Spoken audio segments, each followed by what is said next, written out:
You're watching Leafs Morning Take with host Nick Alberga and former NHLer Jay Rosehill. The show starts now. Is Brad Marchand losing his touch? That's my big question to kick off the Wednesday edition of Leafs Morning Take presented by Bet365. It's Nick Alberga and Dave Pagnotta. DP, what's going on, buddy? How are you?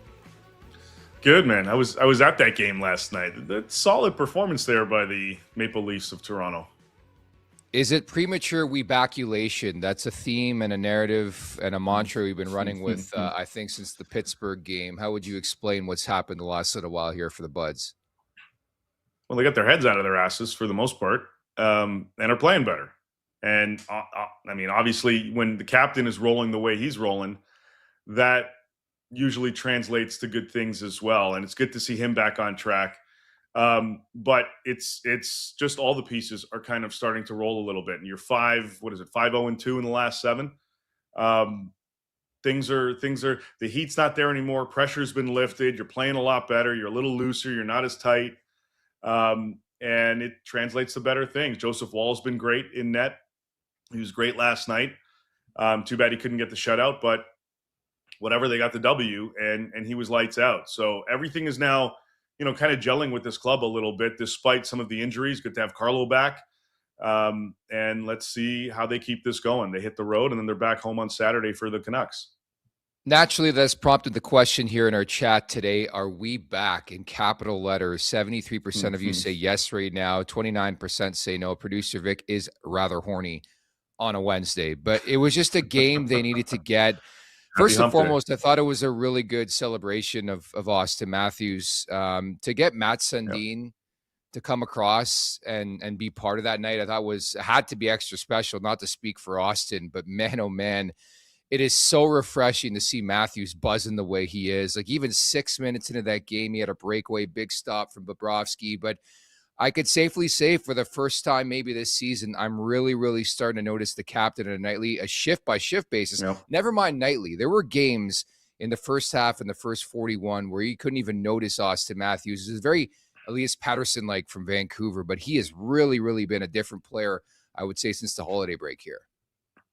He has, legit. Like he's been in on everything. His compete level just seems to be up. Now, maybe that's, something was bothering him again, and it took him a little while to finally, loosen that up or heal that up or whatever. I don't give a whatever it is. Doesn't really matter. He's rolling, and that's what you want to see. And again, it's translated to the rest of the team. Ceremony was good last night to commemorate his achievement, and they had a bunch of the Leafs, former Leafs, and the alumni kind of meet with them before the game earlier on in the day. I think it was like Domi and Tucker and Sundin and a few others that were all part of that. And not just with Austin, with a bunch of the guys, which was kind of cool. And then, just to have that acknowledgement and to celebrate that achievement was great. The fans were engaged in the whole game, which was also nice to see. See, winning translates like, are we back 73%? See, everybody's feeling better. Everyone's kind of, the pressure's lifted off of the fans too. You felt it in the building last night where it wasn't the normal quiet BS that we normally see at Scotiabank Arena. It was lively. It was good. Maybe it was because it was Florida and everybody wanted to see what they were going to do to respond to Marchand, but they pulled it off nicely and they managed to kick him out of the game. You know what's crazy too, and my math is always off, but they're 15-5-5 now on home ice. That's 25 games, which tells me they have 16 games remaining at Scotiabank Arena here in the regular season. Like there is a lot of road hockey coming up for this Maple Leafs team, isn't there? Yeah, there is. It feels like half of those home games are just this month. They have a shit ton of games at home here this month. They have one in February because of the Olympic break, right at the end of February, and then it gets spread out March and April. There's a lot on the road. And that's going to be taxing. A lot of teams like to get their road stretches out of the way early.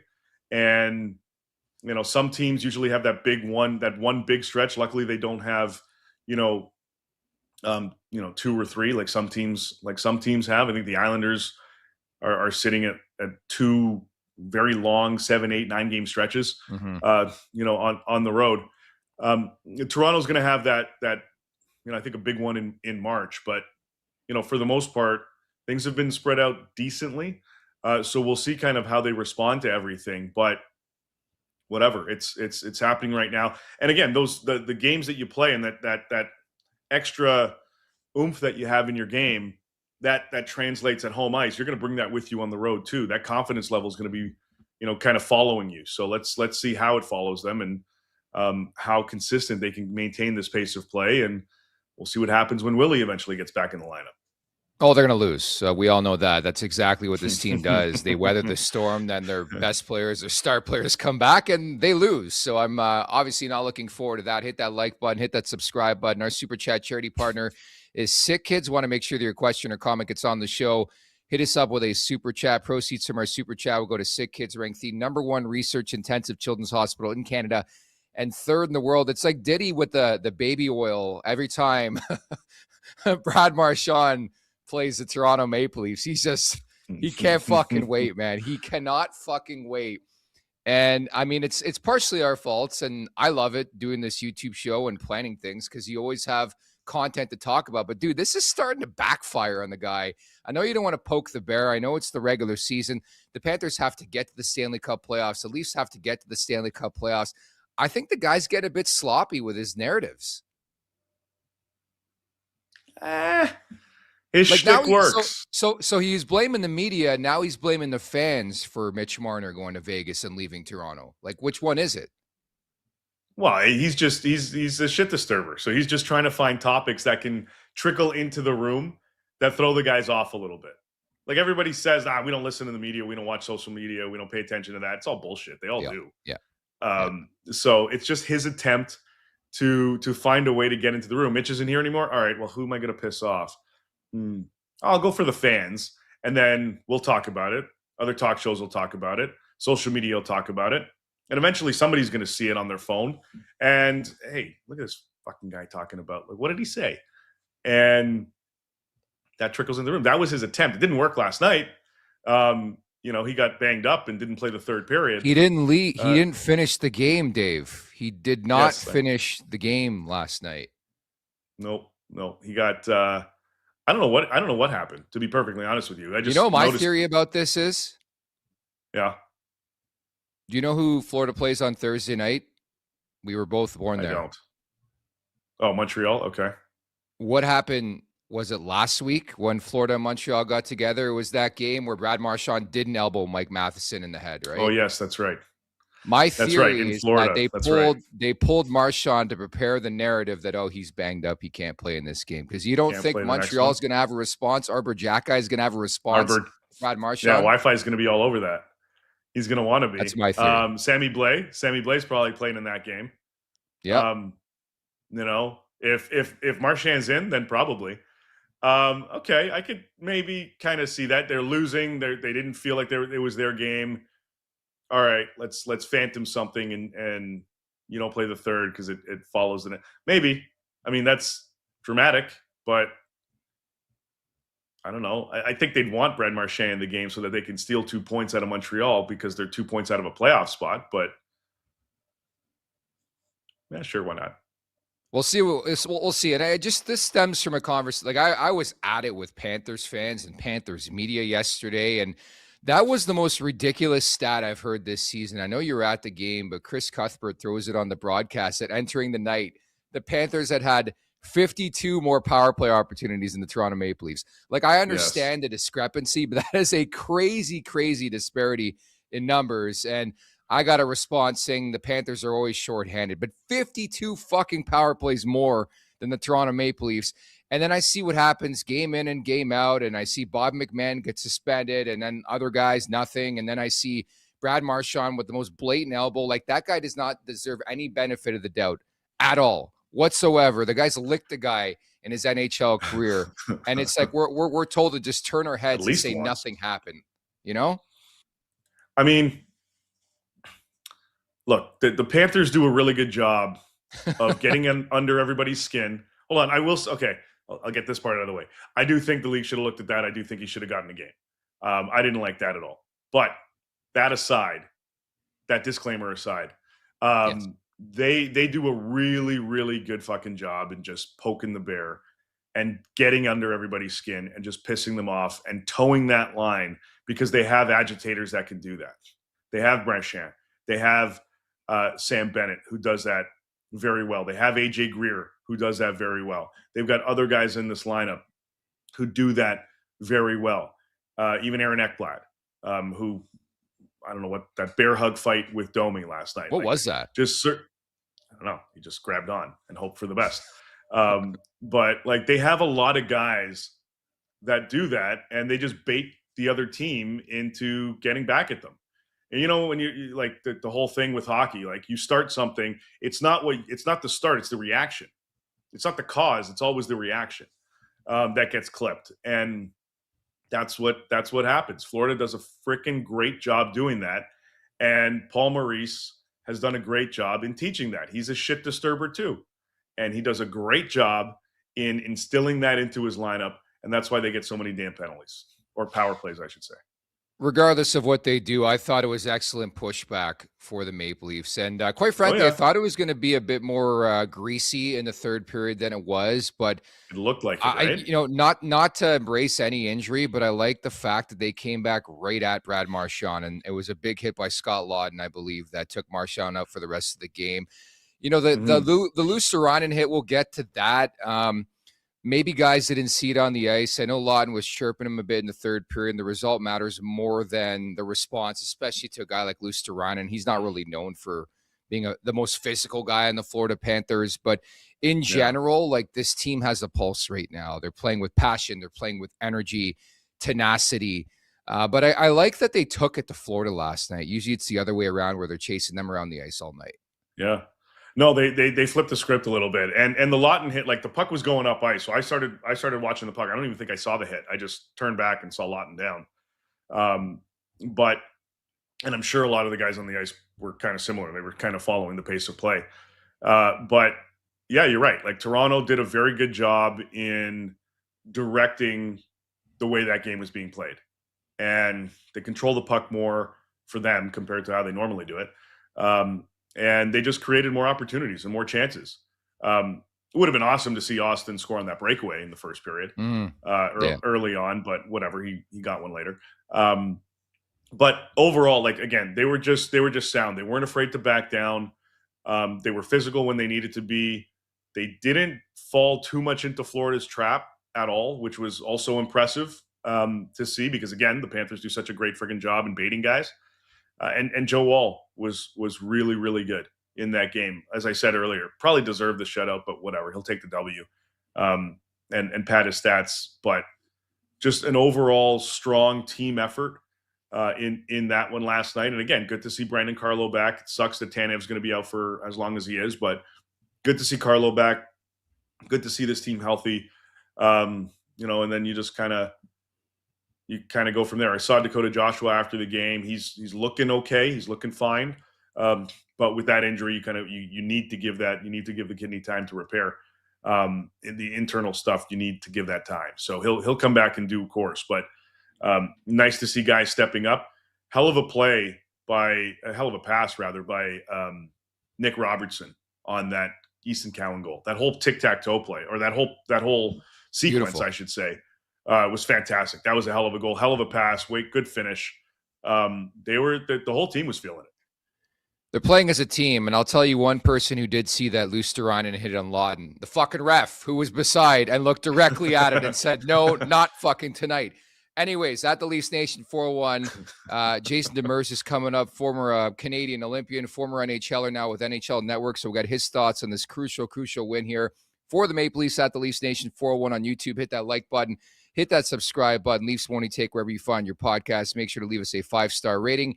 And don't forget to visit theleafsnation.com. Crave the Stats Day presentation of Uber Eats every time the Leafs play at home. You can get these exclusive deals only on Uber Eats. Firehouse Subs, Bogo Brisket, Hatcher, Kibo Sushi, Bogo California Roll, Shelby Shawarma, Bogo Traditional Wrap. That's right, buy one, get one. Talk about an unreal deal before, during, and after the game. Uber Eats is assisting every fan's hockey experience all season long. So a 7-game point streak, 5-0-2 since canning Mark Savard. That's now 3+ goals in 6 of 7. But it's still, for the life of me, I don't understand why that switch has flipped, because they fired an assistant coach, and maybe just coincidental. I think not, but this is a different team in the last 3 weeks, Dave. I think overall performance is coincidental because, again, they needed to get their shit together, and they did. Now, the power play is certainly an effect of the change because they're kind of rolling things obviously differently. But it's all together. Like it all comes in. Look, we had to make a change. Guys go, all right. Well, it's the same when guys get scratched. When Dakota Joshua was garbage in the first month of the season, and then they he got scratched by Berube, and then he comes back in, and suddenly his game is a lot better. He's woken up. He's figured it out. He's realized that he can't be so laxed anymore. It was kind of the same vibe for this whole team. They made a change. It was a bit of an eye-opener to say, all right, shit, we really got to get things going here. We're going to lose this season. And they're rolling. 5-0-2 in their last 7 should put them in a good spot. But they fell so far behind the 8 ball. They dug themselves such a hole that they're not even in a wild card spot yet. So there's still a lot of work that needs to be done moving forward. But good to see the team respond in these last couple of weeks. And again, emphasize this even more. Good to see Auston rolling. Really good to see Auston rolling again because he's the heartbeat of this team, whether you like it or not. This is the guy that's going to roll this team forward. As successful as he is as successful as the Maple Leafs are going to be. And excuse me, it's going for him now. Okay, maybe they lose the first game when Willie's back, and everyone can laugh at it because we all kind of expect it. I'm not going to laugh. But yeah, you will. You'll laugh. It's not like not like a joyful laugh. You'll it's like a laugh. hush. Yes. Yeah, you're like, I fucking knew it. But he's going to get going again, and he was playing a lot better before he missed action too. So it seems like the whole team is starting to kind of just get going again, which is obviously nice to see. I think naturally, and you can call me a pessimist, I've just been wondering the last little while, like where this was for the first 35 games of the season. Like I'm right there with you. I think the way I view that game against Florida, again, you had to win that game. Considering for me, it was more the injuries for Florida. We talk a lot about the injuries for Toronto. You got to take care of business sometimes, but the Panthers had a lot of guys who are quality players. The latest Seth Jones, no Kachuk, no Barkov, Kulikov, like the list goes on and on. I'm not going to give that team the excuse, but you buried yourself so deep in the first half of the season. Can you keep this clip up? Like right as they won that game, I'm like, okay, on to Philadelphia Thursday, on to Vancouver on Saturday. They have to continue to rack up points here. And that's the biggest thing I'm wondering about here in the second half, the compressed schedule. Let's be honest, call a spade a spade. I have no fucking clue if Joseph Woll can play more than 2 games in a row. So how do you filter in Hildeby? That's going to be a big question. Sidebar opinion, I think Hildeby should play against Philadelphia coming up tomorrow night. But that's what concerns me is just the amount of points this team has to pick up to get to that threshold to make the playoffs to begin with. Well, so I don't mind it. So here's why. I think, a couple things. One, I think the beginning of the season, there's expectations on guys. Like it or not, Mitch is gone. So we've got to pick up the slack a little bit or the production that he brings. So that's added pressure that you're putting on yourself for Willie, for Tavares, for Auston, for Nyes. And they talked about it in camp. Especially Nyes. I've got to take on another role. I've got to step up a little bit. Some of the other guys talking about the same. Excuse me. So now you're automatically throwing pressure on yourself. Inadvertently, but you are. And then the new guys, Michelli, Waugh, Joshua, these guys expected to do more, expected to produce immediately. So there's added pressure, inadvertent, but there's pressure. And then you don't win. And then it piles up. And then you get frustrated. And then you pussyfoot around a little bit too much. And you start floating. And you're not doing your job. And you hear the complaints. And it's just a tornado of bullshit that overtakes you. And it's normal. But eventually you got to man up and get out of it, which they've done. They finally, got through that, and now they're playing a hell of a lot better. The condensed schedule, there's no excuses. This is go, go, go time. And that's almost when you're in this position, better to have this mindset now with all of these games going. You don't have time to second guess. You don't have time to think about, well, shit, our last game was 4 days ago. I've thought about all this right away. They got a day off today, and it's Philly tomorrow. And then they come back home, and it's Vancouver right away, and then it's a game every second day. Like there's no there until the end of the month, or until the end of the month. Then they head out out west, Calgary, Edmonton, and then Olympic break. There's really no time to start overthinking or second guessing yourself, because there's so much freaking action, like one after another, that this might be a benefit for the Maple Leafs to be playing. I'm not saying they're going to not lose again, but the roller coaster ride isn't going to be as crazy as it was in the first little bit of the season, the first half anyway, because you just don't have time to overthink. It's go time. You got to go and get it, and you're going to follow that momentum right away. It's similar to in the beginning. That shit creeps in, and it deteriorates your game. Here, there's no excuse because there's no time. So I think this is actually a good thing for the Maple Leafs with the schedule coming up the way they have it. JP makes a good point in the chat. Leafs now in playoff mode and have to play that way. Certainly, I think the last, 40-some-odd games of this season. So Jason Demers coming up of NHL Network in about 10 minutes at the Leafs Nation 401. Hit that like button. Hit that subscribe button. Brandon Carlo comes back, as you talked about earlier on. I thought for the 15-59 he played, it was exactly what they needed. Like, really didn't notice the guy, and that's like the biggest compliment you can give to Brandon Carlo when he's playing his game and being effective. And I thought it was a really nice return after missing 23 games here. Big body, get in the way, clear the zone, block a couple shots, keep it clean. That's what they need from him. And that's what he did in the first bit of not the first bit, excuse me, when they acquired him last season. That's what he did. He kept it simple. He did his game. He blocked shots like crazy last year. And he cleared the zone. He cleared the crease. He used his presence as a force for him. And that's what they need. And that's what he did for the most part yesterday. First game back. It's not going to be perfect. But I liked, for a first game back after missing a lot of action, I thought that was good. I thought that was clean, and I thought that's exactly what you wanted out of him in that one. He'll clean things up even more with a couple more games under his belt, probably, after they hit the road next week, in and around that. That's probably when things will start to just feel, effortless in terms of just, okay, I'm back in full mode. My body's rolling again. But that's what you wanted to see from him. Like a solid game for him. Yeah, I think across the board, a lot of positives. Even Matias Maccelli, I think, was very, very noticeable, which is a bit surprising for a game against the Florida Panthers. Like, a skill guy really takes over, but I thought he was awesome. He was dancing around that ice. Matthew Nyes, very much similar to Auston Matthews. I don't know what happened in that 3-day holiday break, but both those two guys specifically have been absolute money since coming back. The last 6 games here for Nyes, 5 goals, 3 assists, 8 points. The tip, the play to Matthews on that tuck. Like, man, when these guys are playing at the very high level that we know they're capable of, this is a really difficult team with or without Willie Nylander right now. Just these guys are pulling their weight, plain and simple. Yeah, because they needed to. Like, boys, do you want to make the playoffs? Do you want to go on a run here? Do you want to push? Or do you want to just hear the same shit we hear over and over again every year? Well, time to go golfing. It's April. Like, no, these guys want to compete. They're athletes. They're not just sitting around collecting a paycheck. They want to be able to win.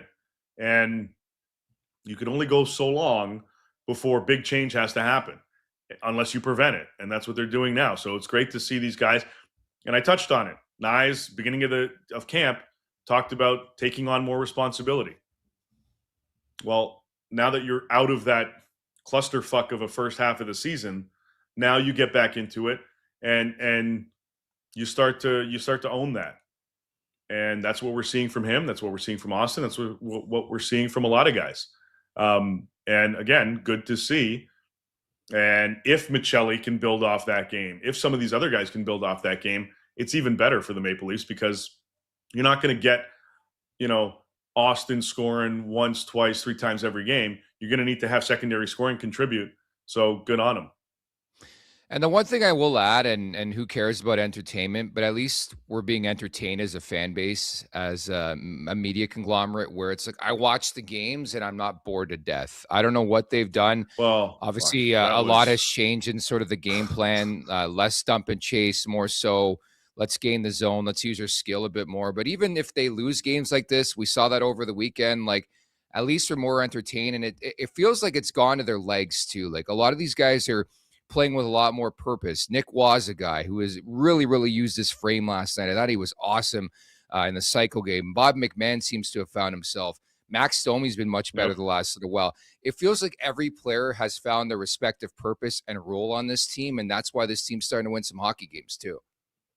Yeah, and I'm glad you mentioned McMahon. He's been great. He's been really, really good lately, and he's been pretty consistent all season.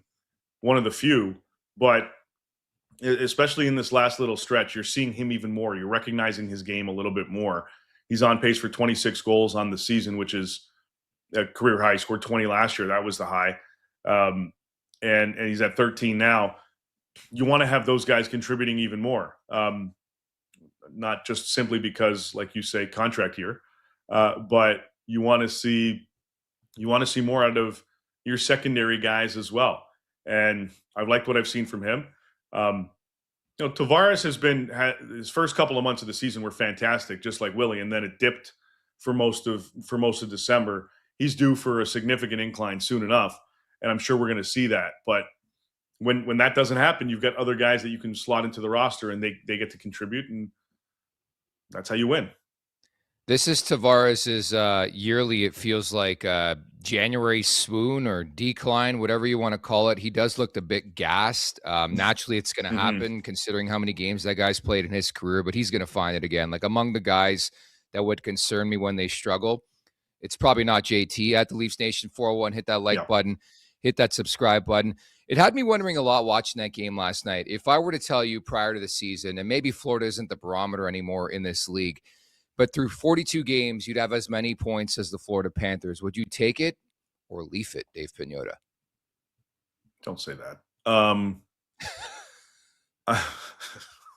It was a very popular segment on this podcast for 1 year. I know take it was.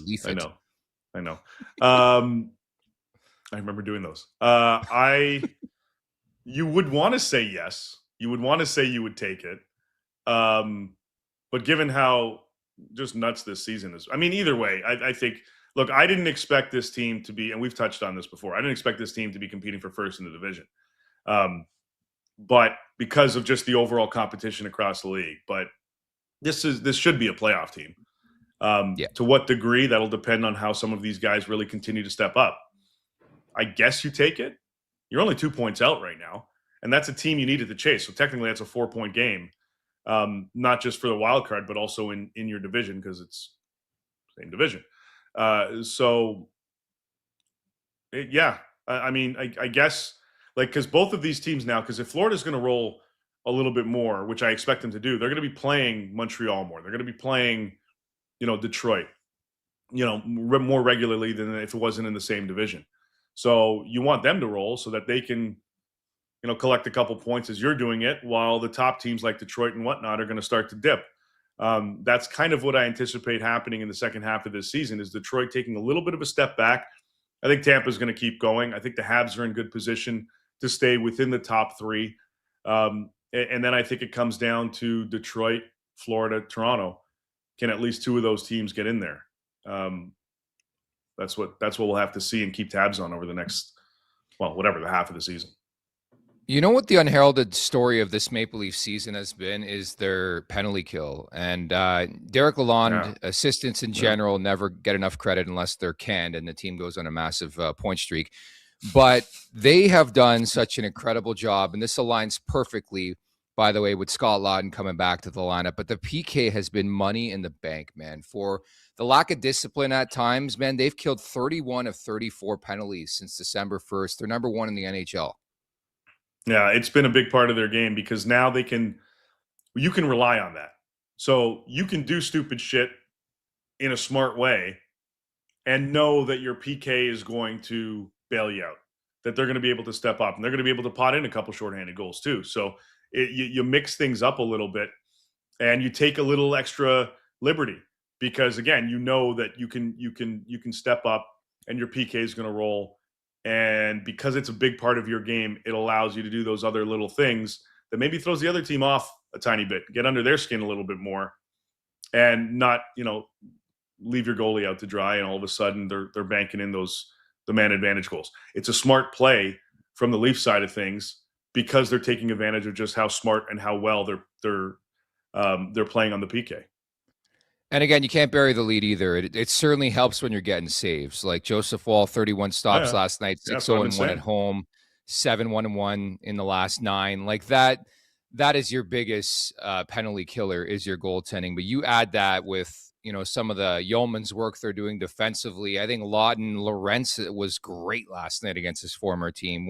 Again, when everybody's chipping in, regardless of who's in this lineup, who's out of this lineup, this team is capable of beating anybody on any given night, and that includes the Colorado Avalanche. I feel that strongly. Like, I look back at that effort last night specifically, very complete effort, but it felt like every guy was noticeable in the right way, and they did something that led and helped win that hockey game. Like, again, Lorentz, Lawton on the PK, Stetcher, the least one to take bump is real. The tip there from Nyes, like every player contributed. You love to see that, Dave.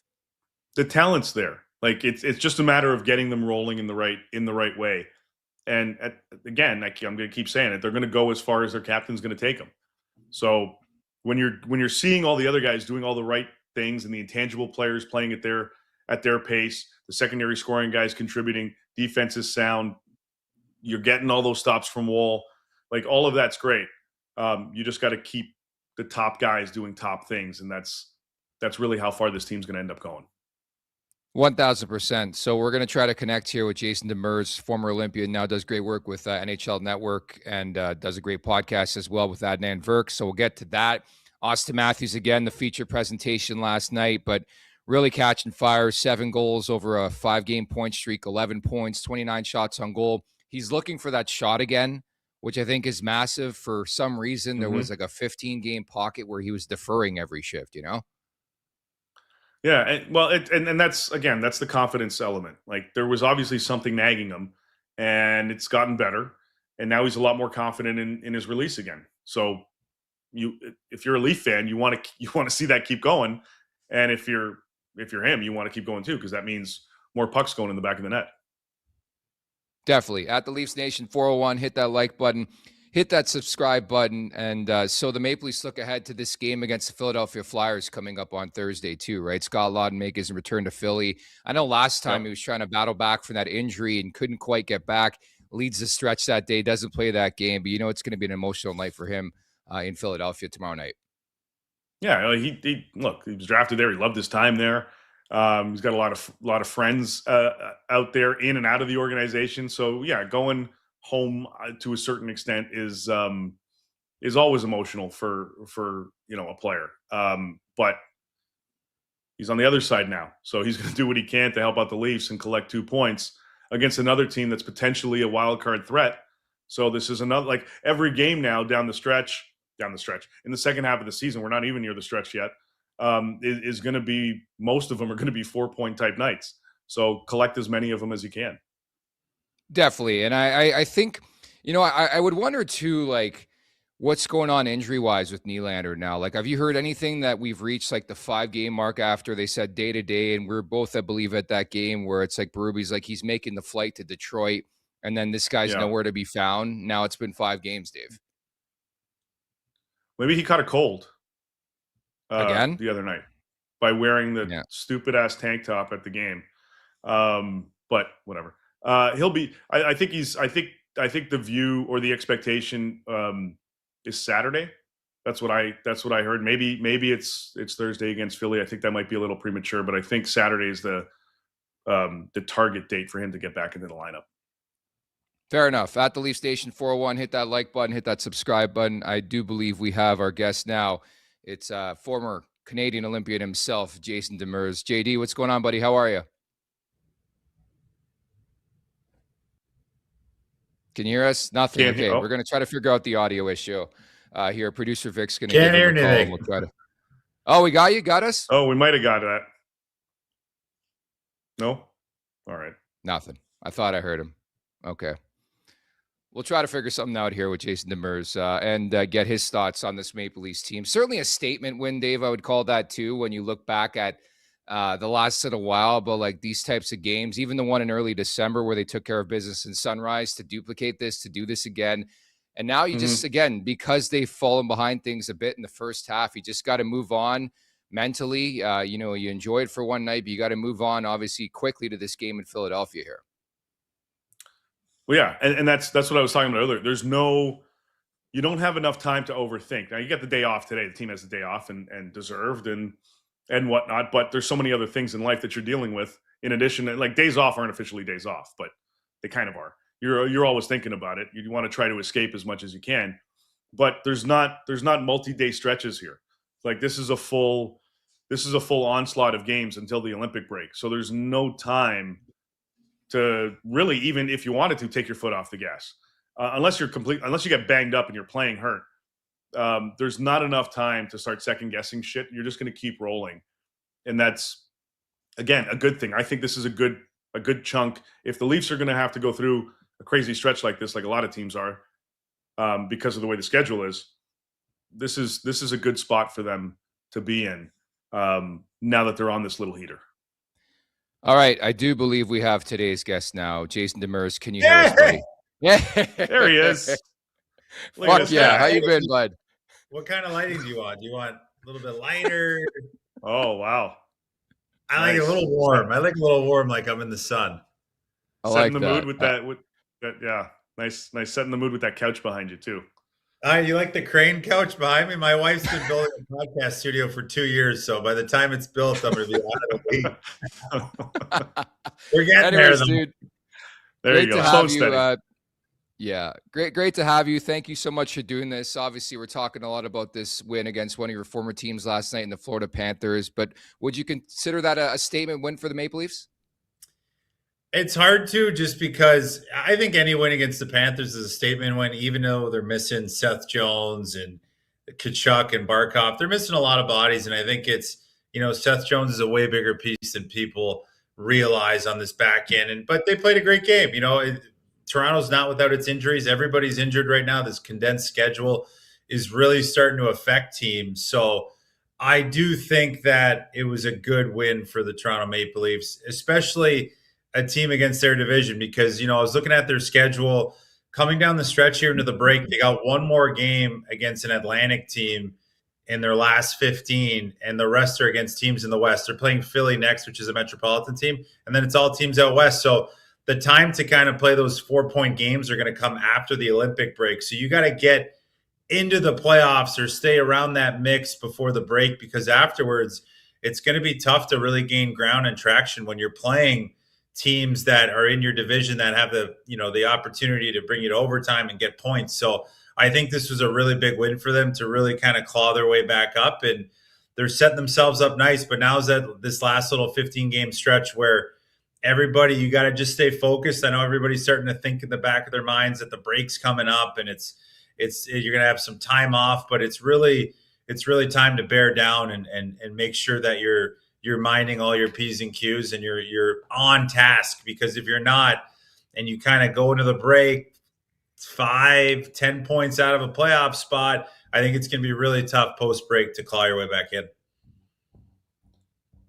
So with all the noise that's been surrounding this team, so far this season, and all the BS that they've, that comes with it from the fans, from media, from everybody, 5-0-2 in their last 7. As a player, how do you take this confidence, this newfound confidence, regained confidence into these, 15 games coming up here, and maintain this pace of play before we get to that break period?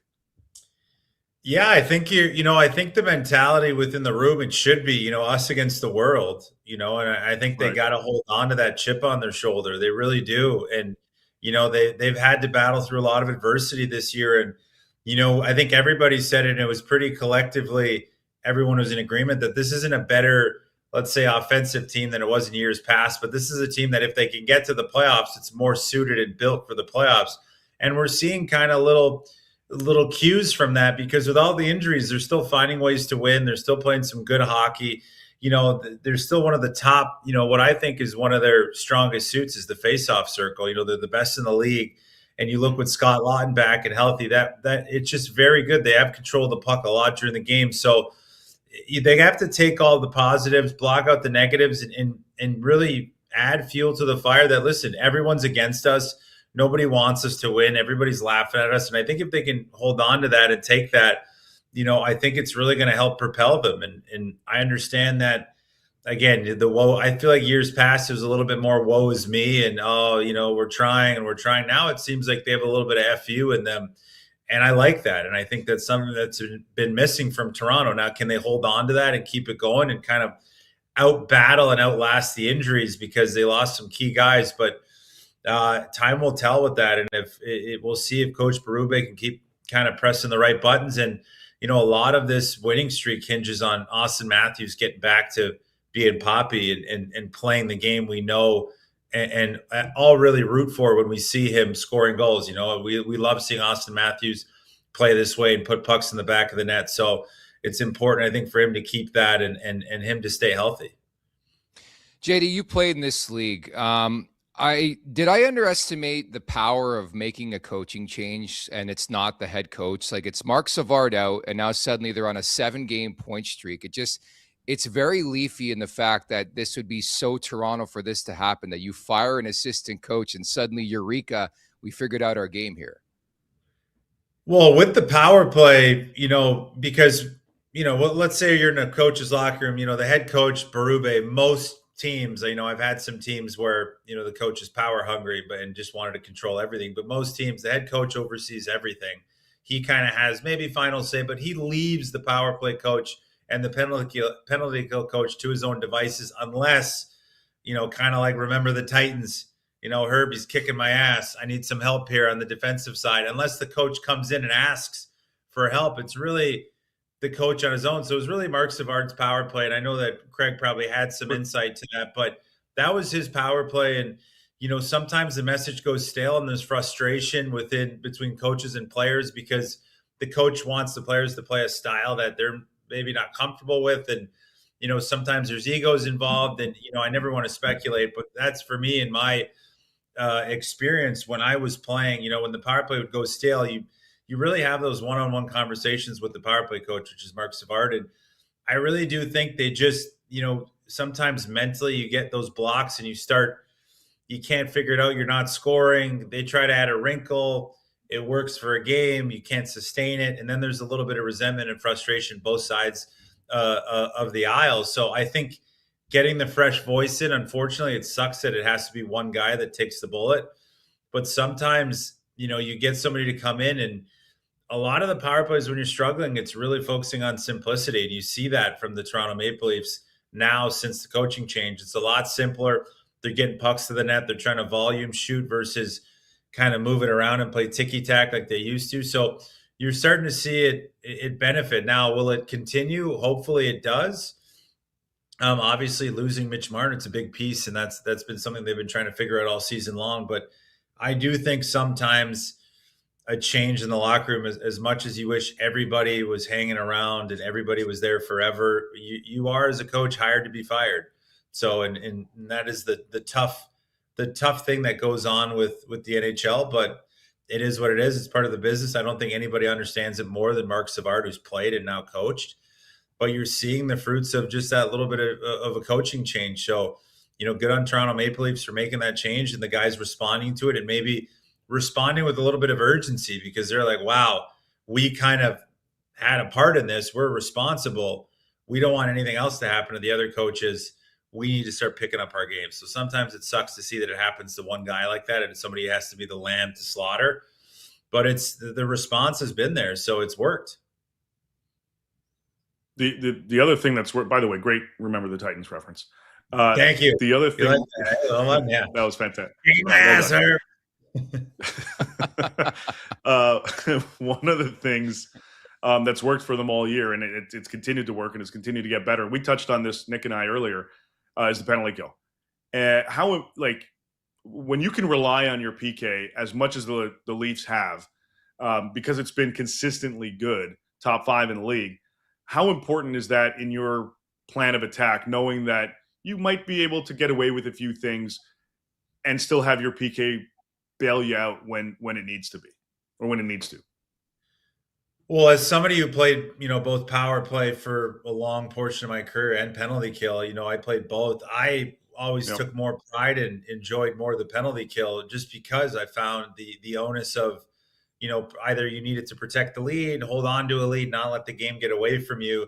the power play is a lot sexier. It's everybody wants to play it, but the penalty kill, the guys on that have really a sense of pride, because a lot of the time it's bottom six guys that they're role players. You are seeing more in the NHL top guys kind of touching in on the penalty kill, but it's usually your role players that's their moment to shine, and that's their contribution is blocking shots and beating a power play that is coming in to kind of take your job a little bit. Because anytime, the one thing with a power play is you can be the most skilled guy and you're not scoring, you're not being successful, but you're still getting opportunities because you have that merit. You are an offensive guy, so they're going to keep giving you chances. On the penalty kill, if you're giving up goals, you're giving up goals. I mean, that could be the difference between you staying in the lineup or being off the penalty kill. So it's a lot more black and white, I find, with the penalty kill. And it is great to see. And I do think if I'm a team and I'm a coach and I'm like, okay, we're struggling on the power play,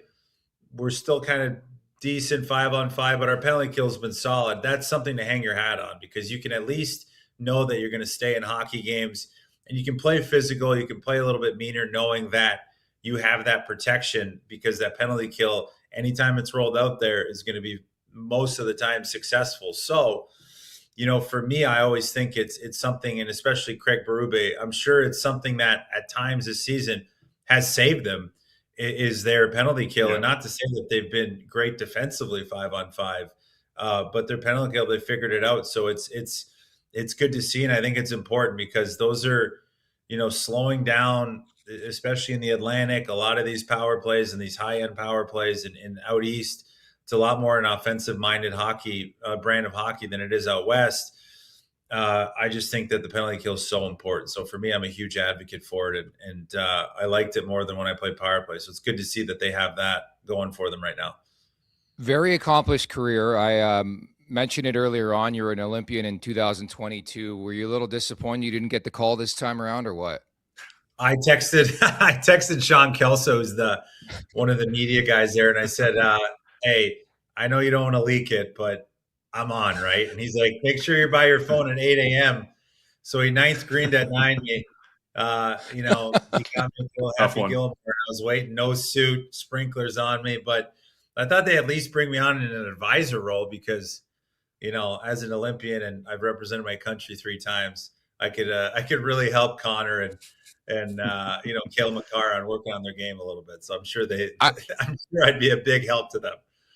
I want your scouting hat, and the reason why I brought that up, and that's awesome. But 2022, people forget this. Matthew Knies played for Team USA. Do you remember anything about Knies on the American squad? I buried him twice. Did you? In the game. Yeah. Would he tell the same story? Well, he probably wouldn't remember who I was, but I got him twice real good. But the funny thing, I mentioned that is not to say that, oh, great, I killed him.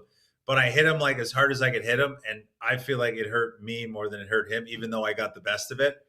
He was solid. He was a moose. I didn't know a ton about him, because I'd kind of been in my own bubble trying to, work my way back. And I was impressed. He's a solid big boy. And I was doing NHL Tonight last night, and, that pass he makes to Matthews was big boy hockey. He just went in, won a battle, takes a stick to the face, and still finds a way to put that finesse and make that pass to Auston. I think he's only scratched the surface on what he can be. I really do believe that. I think there's another level to his game that he's going to get to, and I think people are going to just be astounded when he ggets there. I hope it happens before they do the old Zach Hyman and he's gone. But I do think he has a lot of that, where he could be a guy that can tickle 40, 50 goals and be in the 30 goal to 40 range, consistently. So I just think, he's one of those guys that has that mean streak to him a little bit as well. So, and I do like what I'm seeing from him this season, and at times has been their best player on the ice. So if he keeps developing and growing, I mean, the sky's the limit for this guy. But yeah, but I just, so he knows, and if he watches this, I crushed him twice. Yeah, I'm sure he's going to. You got to get him on the NHL on NHL Network too, so you guys can reminisce about that, and you'll be like, throw some highlights up. Yeah, I don't know if they were filming in Beijing, if they were allowed to film out there at that time during COVID. Okay, true. We could pull the archive videos out. We might be able to find a few things. Yeah, that'll be. Nick will make some calls. Pull that off. Willie Nylander's out of the lineup, expected to come back soon. When you've got a key player on your team who's been out for a little bit of a stretch here, how much are you counting on him to reclaim his game? How much of a runway do you give that player before he can get to where he's typically been? Is it one game? Is it two? How much are you expecting out of that one of your top elite guys to contribute at the level that they're accustomed to? I mean, it's always funny because usually guys like that come back in the first game back, they'll score a goal, they're getting an assist, and you're like, he's back. And then they'll kind of just be up and down a little bit because, he's going to get the most opportunities offensively.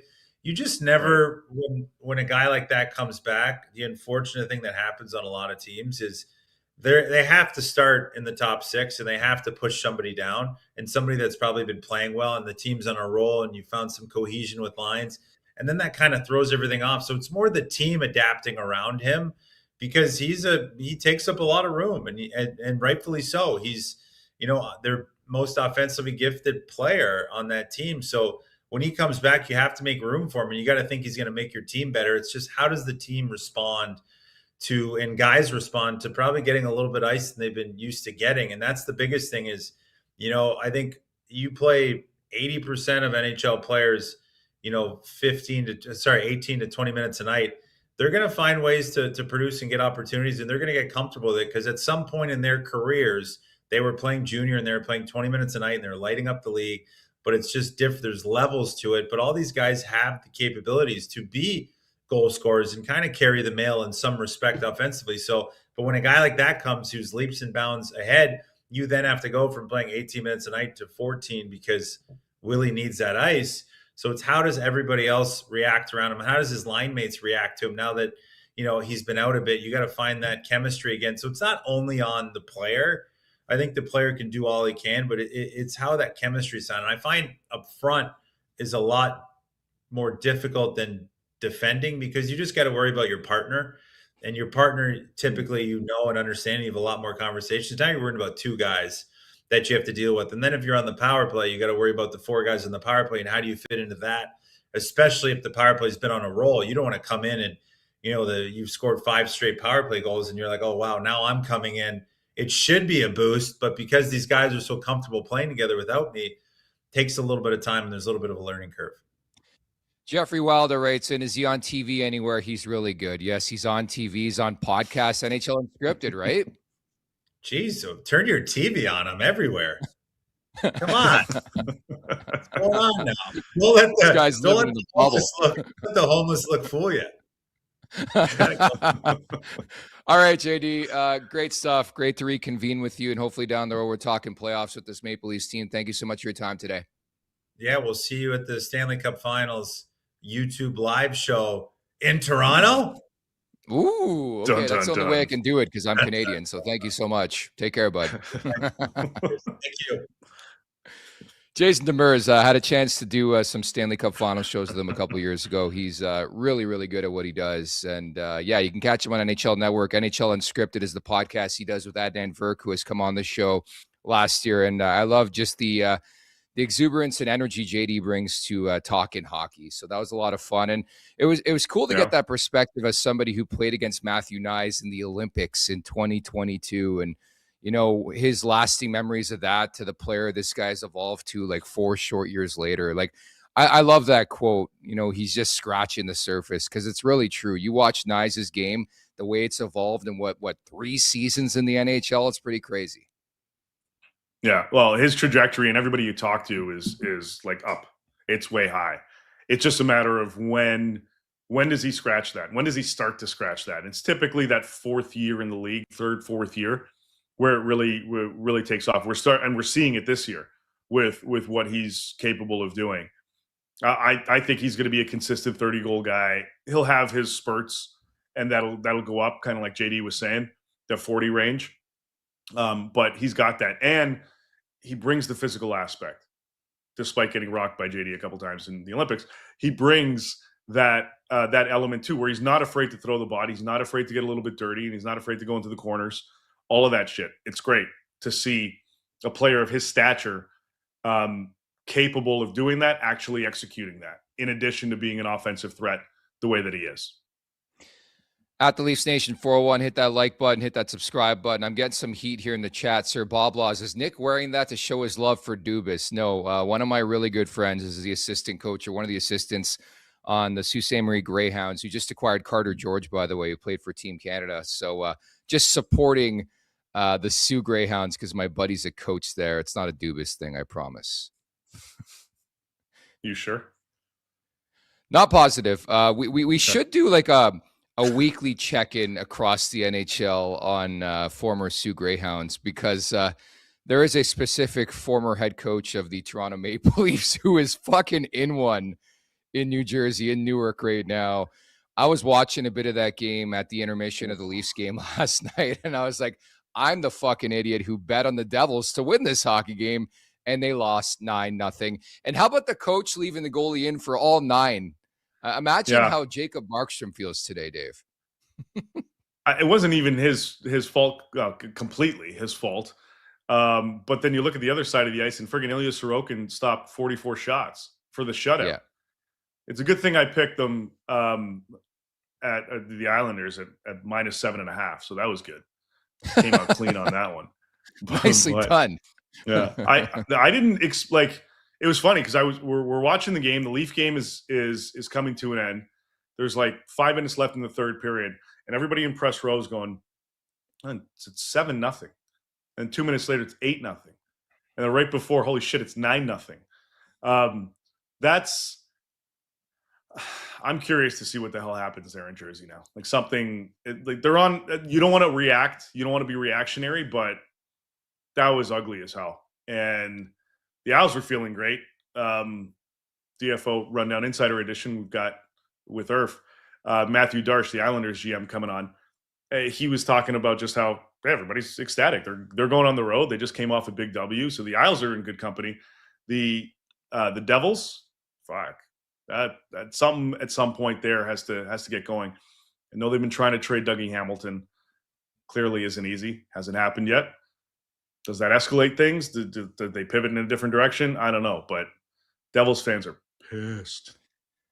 Yeah, Dougie Hamilton had 7 shots on goal last night. I know that because I have him in fantasy hockey. But Jacob Markstrom, I believe, has not made a save since he signed that extension. And what do you think Sheldon Keefe brought up after the game? I know you're a coach and it's narrative control and you're in New York and you lost to a rival 9-0, but he was talking about the quality chances. Like, I shit you not. I don't know if you had a chance to watch his post-game remarks. I'm like, you lost 9-0, and that's the lead story for Sheldon Keefe. And the Keefe Post is we generated a lot. And, you could talk a lot about Sorokin, but man, 9-0 is ugly. And I could tell you this, the Quinn Hughes trade broke not one, but 2 teams, the Vancouver Canucks and the New Jersey Devils. They fucking cooked, man. They're done. Where are they? What are they? 46 points? 40. They're right around that. Like, they're not. Dave, since I have you, I've got to ask, like, in a league that has been maybe guilty, but very horny in the last 3 years to make a coaching change because a guy sneezed incorrectly. And now we sit here on January 7th and nobody wants to do anything. Like, I'm watching Winnipeg just lose and lose and lose, and Jersey lose and lose and lose. And DeBoer's out there, Laviolette's out there. I mean, Gerard Gallant's out there. And it's like, you know what? We're going to take this on the chin because we're tired of paying people. Is that what it's naturally come down to? Is there's so many people on the books and they're paying them not to be there? It's not so much that. Like, Winnipeg's a little bit. Well, Winnipeg I get because they brought in Arneal last season, and then I think he's got 2 more years on that contract. So, like, that's a couple more years you got to dish out. So that's a little bit of a factor. The other is just like roster construction. Look at the Jets. No secondary scoring. Nothing. Garbage. The guys they brought in, Nyquist hasn't done anything. The other guys, nobody stepped up. Nobody's been able to since they lost Ehlers, which they knew they were losing him. They knew he wasn't signing there. So the prep, just like some of it has to go on the shoulders of the GM. to a certain degree. So it's more roster construction, and like you lose 10 in a row, then that's when you're like, shit, okay, I have no choice. I got to can the coach. But barring that, for a lot of situations, it's a roster just isn't good enough. And the league is too competitive now where you have to be good enough in order to compete. So the excuse of the head coach doesn't hold as much weight anymore as it has in the past, because these teams, they just don't have the depth. Now, if it's Colorado and they're on the outside looking in with their roster and the way that they're playing, and Vegas, same situation, then all right, then okay, it's a system issue exclusively, or at least primarily. It's not just a lack of talent. But that's what we're seeing in Winnipeg. It's a lack of talent. New Jersey, I don't know what the hell's going on with those guys. There's a lot of talent there. They're just not getting it going. That's why we started to hear Dawson Mercer's name out there a little bit. As they try to look for scoring. If they make a hockey type move, you got to move talent for talent. They don't have a shit ton of cap space unless they're moving out Dougie Hamilton somewhere. And I guess Andre Palat to an extent, but we haven't heard too much on him. Can you package Mercer and a couple other pieces and bring in somebody and spark this team? Because everybody else on that team has a no trade clause. So you got to be creative in how you're doing this. It's not a good position right now for this club, but it is fixable. But it's up to Tom Fitzgerald to try to fix it, and you can't afford to wait too much longer. Perhaps saner heads have prevailed in this league, and I've been calling this out for 20 years now, but there's way too much stability to being a GM. Like, everybody wondered why Barry Trotz went to being a GM, because you're going to be there for 5 years. Well, we saw one GM fired, and maybe, there's another couple along the way here. At any regard, it's time now for the last call, brought to you by Bet365. Whatever your bet is, it's never ordinary at Bet365. Download the app and get in the game. Use code NATION. That's NATION, NATION. Must be 19 or older, Ontario only. Please play responsibly. If you're someone you know has a gambling problem, visit ConnexOntario.ca. Light slate in the NHL on this Wednesday. I will take Calgary visiting Montreal. Just give me the three-way tie. The Habs go to OT every game. I think it's 15 games have gone to OT, and last time I checked, there's no 3-on-3 in the playoffs, so I wonder how that impacts the Habs moving forward. But I'll play the three-way tie, Montreal-Calgary tonight, Dave. What do you got? I got a Naz Kadri goal in that one. Yeah. I got him anytime goal from Naz. Let's see how he does against a team that wouldn't mind having him on their team. So let's see him flex a little bit against the Habs. Come see, come sa. Great stuff today, Dave. We'll reconvene next week. I haven't disclosed this on the show, but folks, I'm going to Vegas, and I'm covering this first game against Mitch Marner, who's now a center, by the way. Mitch Marner now a center eligibility. What do you got to say? Yeah, Dave's going to be there too. We're going to be in Vegas covering this game next week, and I believe Dave's co-hosting the game day show. So looking forward to that. Great job today, buddy. Thanks, man. Fun times. Why don't you promote the show too with Irf? What do you guys got coming? Matthew Darce this week? Yeah. It comes out later today. DFO Rundown Insider Edition. Just talking about some of the juicy stuff around the league and a great discussion we had with Matthew Darsh, Isles GM.